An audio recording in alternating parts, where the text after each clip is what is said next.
This episode today covers a lot of ground. Kira Whitham holds a master's in health and nutrition education, as well as extensive training in functional and naturopathic medicine. She combines these principles to help people bring their bodies back to their intended state of wellness. Kira is a firm believer in the healing power of both food and the mind, and works in a collaborative way to help her clients get to the root of their health issues while gaining an understanding of what nourishes and depletes their body. Connect with Kira on Instagram at _nourished_life_nutrition. If you are tired of all the diets out there and just want to eat in a way that feels good to you and your body, then you will love what Kira has to say. Here's our conversation.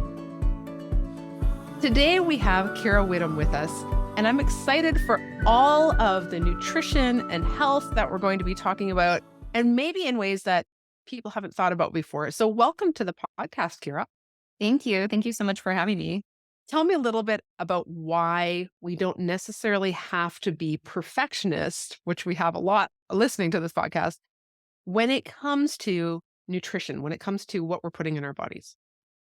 This is such a good one because most people think as a nutritionist, like, oh, I'm a perfectionist. You know, they get on a call with me and you can almost tell they're cringing because they're scared to talk to me.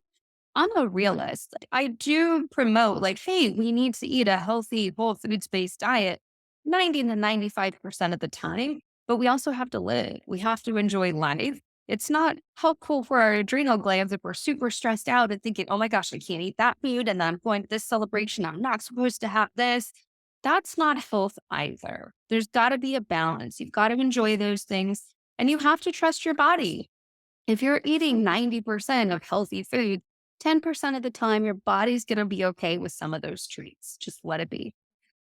I love this.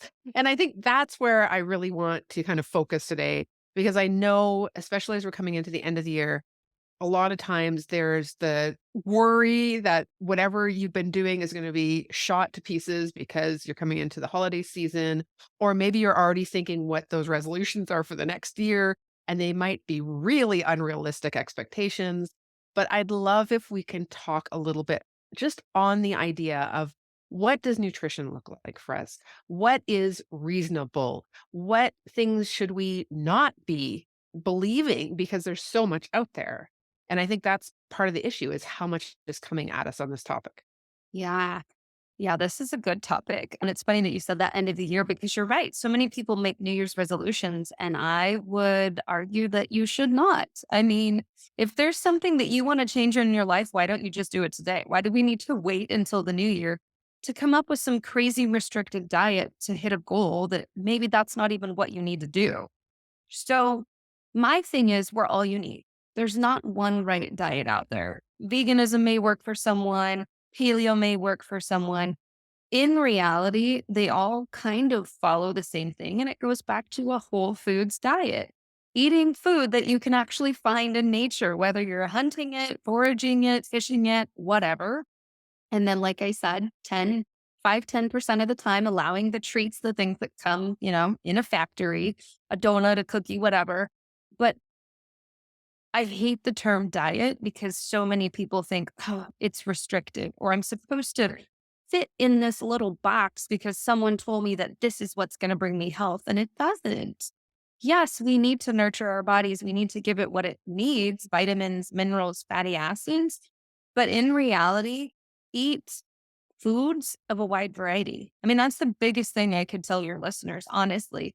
You don't need to be living off of the same 10 foods. In fact, that's quite unhealthy. Get a wide variety of fruits and vegetables. If you're eating meat, sure, opt for grass-fed, opt for organic when you can, but you don't want to stick with the same things. And you don't want to just think, oh, well, I read online that keto is what I need to do, so I'm going to go be keto, even though I feel terrible on it. I'm going to stick with it because someone told me that's right. Or veganism. And, some of your blood work starts tanking and you're not getting enough protein. It all goes back to the individual and what they need, which sometimes can be hard to figure out because a lot of times people aren't listening to their body. And that's another key piece of advice right there. How do I feel for a couple hours after I eat that thing? Is my body appreciating it? Or do I feel like I need a nap right now? Or am I bloated so much that I look 6 months pregnant? Those are clues from your body that perhaps those items aren't working so well for you. This is huge. I think like that really is the mic drop for me because the reality is, and just to share a little personally here, I've kind of dieted on and off my whole life, yo-yoed in weight my whole life until I was in my 40s. And then I realized, you know what? Why am I doing what everybody else is telling me to do? Why am I not actually just paying attention to what's working for me? And so I agree with you. I think once I started to journal, which I hate doing, to be honest, but I realized if I could just write down even a couple words after each meal to let myself know, do I wanna do that one again? Or was that not good? And if it wasn't good, what thing in that do I think? And we'll start weeding it out. And it made such a huge difference that I can tell you today, 5 years later, I really don't think a whole lot about what I'm eating other than variety. I really don't think a whole lot about it. And for people who are perfectionists or, feeling like you really have to do it right or not do it at all, or you're on the wagon or off the wagon, I think that's the nice thing is when you can release all of these things you're being told and just really pay attention to this works for me or this doesn't work for me. And then it's a lot smoother sailing and a lot less goodness, really. And that also we can tie that into emotions. How do I feel emotionally after I eat this? And I'm not talking like, oh, I feel super happy. But if you're constantly putting something in your body and then you're beating yourself up for it hours later, oh, shouldn't have eaten that. Oh, that's not ideal either. Yes. Yeah, exactly. So when somebody comes to you, I am assuming, but you can tell me if I'm wrong, I'm assuming they're at the point where they probably tried just about everything out there. Pretty much. Yeah. So when they're coming to you, what is it that they're looking for? Because obviously they've never gotten what that thing is. What is it that they want? It really does vary. A lot of my clients are coming to me with chronic health issues. So it's not just the diet piece. Some of them feel like they've nailed their diet because they've tried so much over the years, but they're dealing with chronic fatigue or they can't lose weight and, they are eating a healthy diet, but there's something else going on, or they're dealing with ongoing pain or they've been diagnosed with Lyme. So it really does vary, but I also think a big piece of what they're looking for is education, to understand their body and what they need because it is different for every person. They're looking for someone to listen because a lot of times when you're in this field, just of health, I'm not going to say alternative health, but of health in general, visits are 10 minutes long, even with a dietitian in a hospital. They don't necessarily feel heard, or they're just being told, hey, try this diet. Here's your list of foods. Good luck. I'll see you in 6 weeks. They want someone to walk alongside them and feel like they understand what they're going through. So education, being heard, and then empowerment, just knowing that, hey, someone else believes that my body is capable of healing. Because I think that when you get to the point of having chronic issues, whatever they look like, digestive or not, you sort of start to feel hopeless. Like, look, I've tried these 6 different types of elimination and therapeutic diets, and I still feel terrible. So they want to know, hey, my body really is capable of healing. There's just something else going on, and we need to do a little digging. And I'm assuming there can be different stages of life as well, like whether it's that you're perimenopausal or you could be during pregnancy or whatever. That's going to change not just the emotions, but also maybe what works and what isn't working for you. Absolutely. And that's a big one is our diet is not set in stone for our lives. What you eat as a child might be different in your 20s, might be different in your 40s, might be different postmenopausal. And if you're dealing with health challenges, that's also going to change things. That is sometimes where people bring in the elimination diets, which can be helpful very short term. But yeah, different stages of life, even different seasons are going to change what you're eating.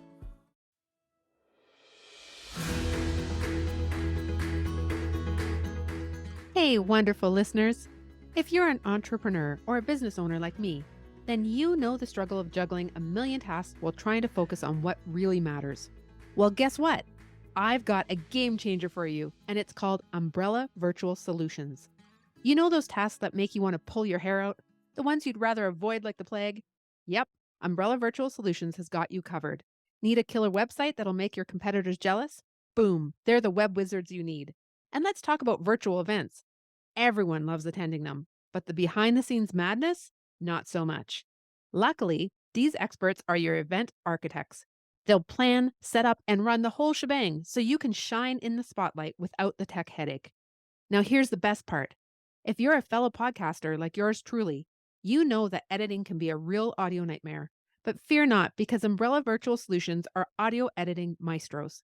They'll transform your raw recordings into podcasting gold while you sip your coffee and relax. And hey, who wants to drown in emails and social media management?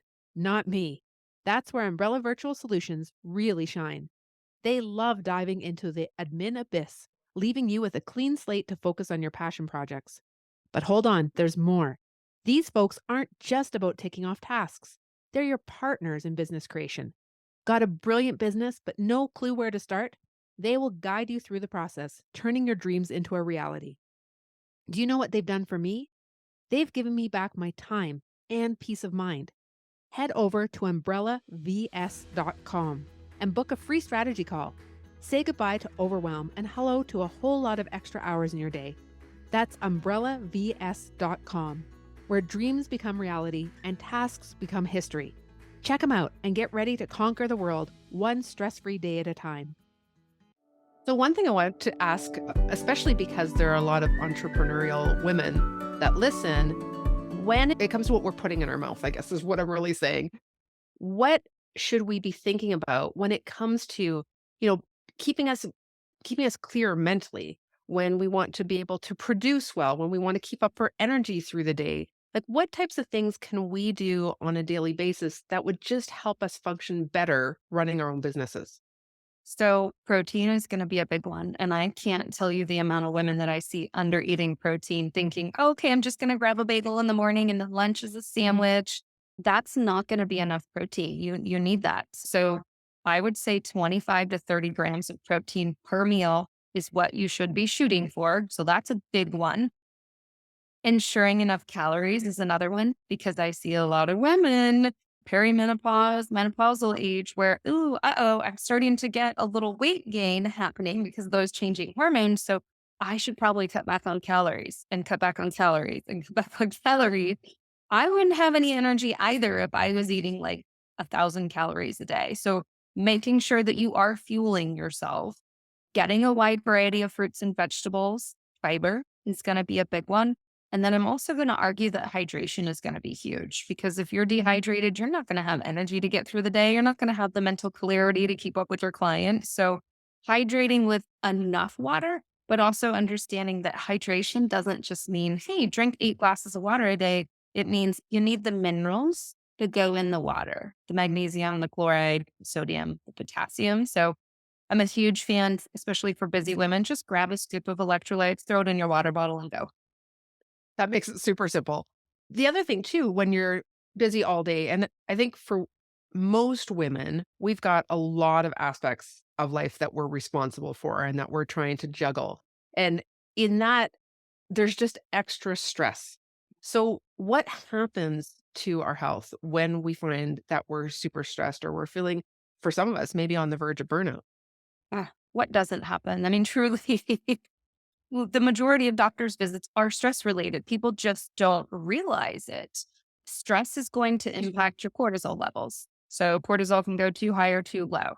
That's going to ripple into your blood sugar. So, now we're dealing with blood sugar imbalances of like, oh, I'm dizzy when I stand up, or I'm starting to get lightheaded or weak. Then it ripples into sex hormones. So, then we start to see progesterone drop. And then we've got the low libido and no energy.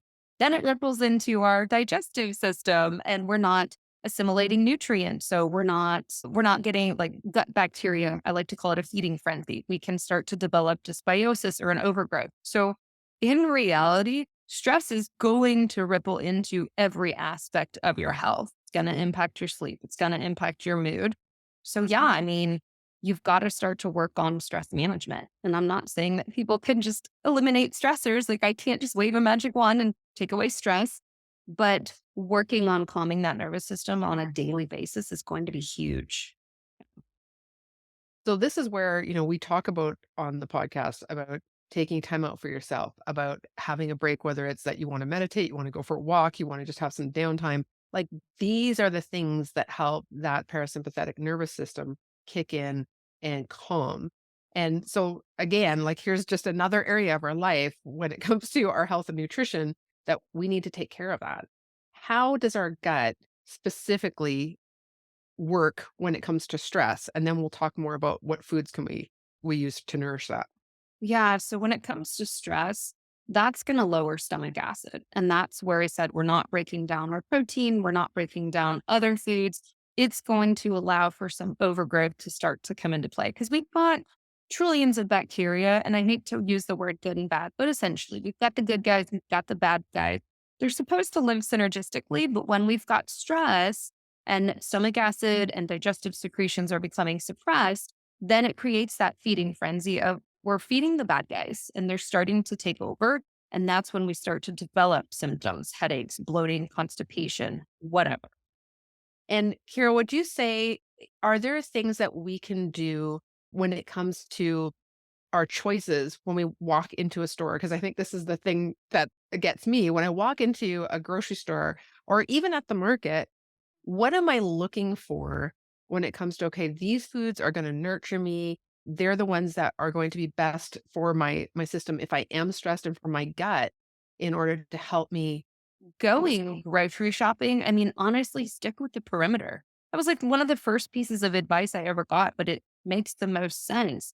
Just stick on the outskirts of the grocery store for the most part, knowing that, okay, fruits and vegetables, great choices. You can't really go wrong there. Meat, fish, also great choices. Eggs, sure. If you tolerate dairy, also on the outskirts. Where we start to get into problems, especially when we're stressed out, is those center aisles because we start craving the breads and the sugars and the highly processed foods, the chips. I'm not saying that we can't have those things, but this again is where it's like, okay, 90% of the time I'm eating those foods and I'm limiting those things, alcohol too, because those are all the things that we're craving when stressed. Basically, your body is doing the opposite of what it's supposed to be doing. Oh, I feel stressed, so give me these things. But in reality, you should be avoiding those and going for the more nutrient dense options. When you are dealing with whatever client is in front of you, what are some of the things that you first ask that you want to know? Because I truly believe that we need to pay attention so that we have something to come in with to talk to you about. Yeah. That's a funny question because they fill out an extensive amount of paperwork for me. Full health history and things that people don't think about. Do you bloat regularly? Like I'm amazed at how many women think, "Oh wait, that's not normal to bloat like crazy after a meal or feel super fatigued an hour after I eat." Those are important things to know. Even looking at bowel movements and all the other sexy stuff. But then I'm also asking for a 3-day food log because I want to see where is that ratio? Is it 50% of the time you're eating whole foods and 50% of the time you're eating the highly processed, factory made foods? So those are kind of my things. What are the ongoing symptoms? What are the things that you're dealing with on a regular basis? And even when I say regular basis, again, sometimes people will tell me, well, actually, every time I get my cycle, I get a migraine. Well, that's important to know. That's still on a regular basis, in my opinion. So, got to know what symptoms are going on. And then again, just looking at what you're putting in your body. You mentioned the journaling, and I think that can be really powerful because the journaling that I asked them to do, the 3-day food log, isn't just for me. It's for them to see, like, oh, well, wait a minute. I'm just looking at what I'm eating. And when I was eating it, it seemed fine. But now that I see it on paper, like missing a bunch of stuff and I'm not eating enough calories here. And oh, wait, that meal never even has any protein. So it can be helpful for them to see too. When I hear all the different options that are out there to help somebody through, whether it is that they want to lose some weight, whether it's they want to deal with something that's an illness that's going on, whether it's that they want to take more control of what they're choosing as far as their health and their fitness. One of the things that I always get caught up on are the amount of options of types of people that can help you. Like there's dietitians, there's Mm. nutritionists, they're just like you pick a name and you can find something around it. But what I find interesting around what you're called is a functional nutritionist. And I'd love if you could tell us, what does that mean? So functional is a branch of functional medicine. I like to call it the medicine of the why. So if you are someone that goes to the doctor with, I'll just use chronic digestive issues, they're going to do some basic tests, might send you away, if you have heartburn, here's some Zantac or something. I'm digging into, why do you have ongoing digestive issues? Is it related to the foods that you're eating? Is it related to an imbalance of gut bacteria? Do we need to run a comprehensive stool test? Same thing would go with anything else, chronic migraines, whatever. We're digging into, why is that dynamic going on? And always, with nutrition, looking at food, but also knowing there can be other outlying things. And that's where lab work comes in. Hey there, fabulous female entrepreneurs. Are you ready to take your business game to the next level? Well, I've got some incredible news for you. Have you ever wondered what it's like to work with a business coach who's all about helping you let go of people pleasing, perfectionism, and procrastination in order to achieve your personal and professional goals? Look no further, because I'm here to help you make your dreams a reality. Picture this: a free 30-minute strategy call together with me. Yep, you heard me right, totally free. It's your chance to tap into my years of expertise and get a taste of what it's like to have a committed and caring business coach by your side.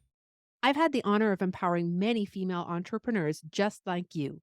Whether you're starting from scratch, feeling a bit stuck, or aiming for the stars, I know the ins and outs of turning ambitions into achievements. Imagine having a mentor who's been there, done that, and is genuinely invested in your success. I've got your back, and I'm ready to share my proven strategies, insider tips, and unwavering support. But here's the catch: this opportunity won't last forever.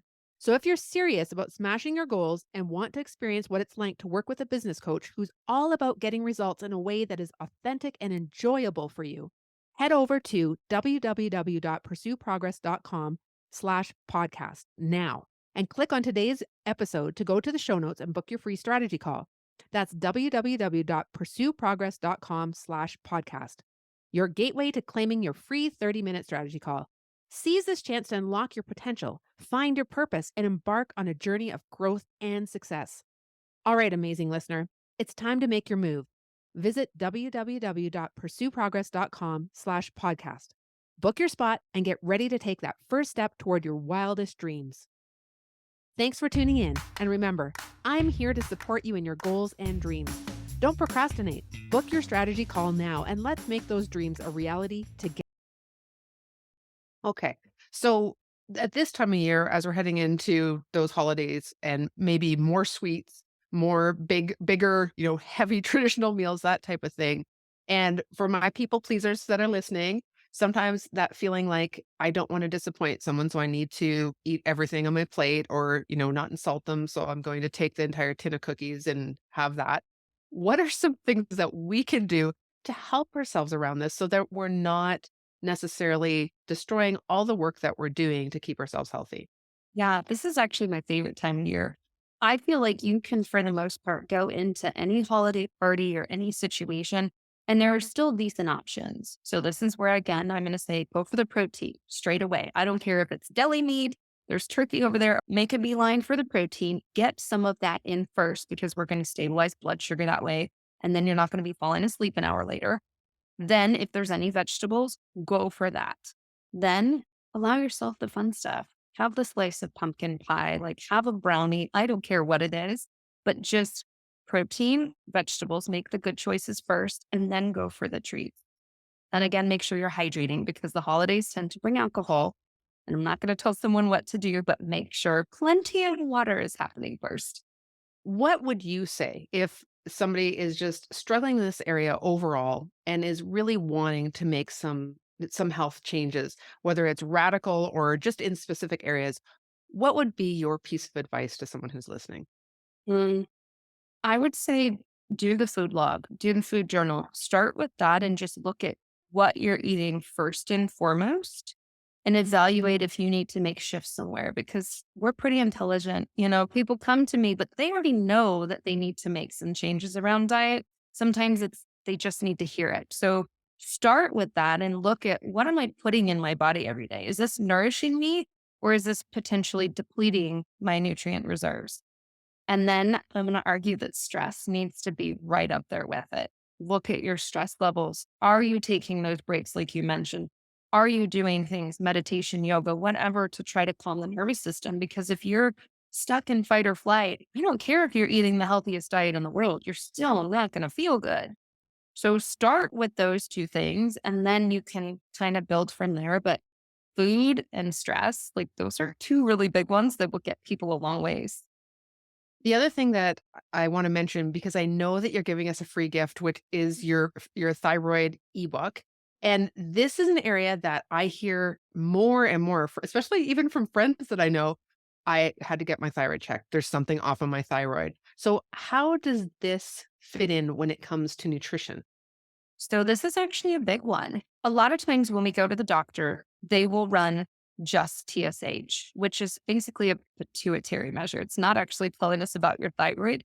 Sometimes they'll run T4, but that is like putting together a puzzle, but missing half the pieces. You sort of think you see what's going on, but you don't have the entire picture. So when we're looking at thyroid, we've got to look at antibodies to see what's going on, and we want to see free T3 levels. Free T3 is what I most commonly see with women as being an issue. We convert T4 to T3, which is the active thyroid hormone, and that requires nutrients. Selenium, iodine, zinc, iron, those are really big ones. So if we're not consistently eating foods that hold those nutrients or supplementing, then how on earth are we expecting to have great thyroid function? We can't. So a lot of thyroid health really does go back to food choices. So, what is the free ebook going to be doing for us?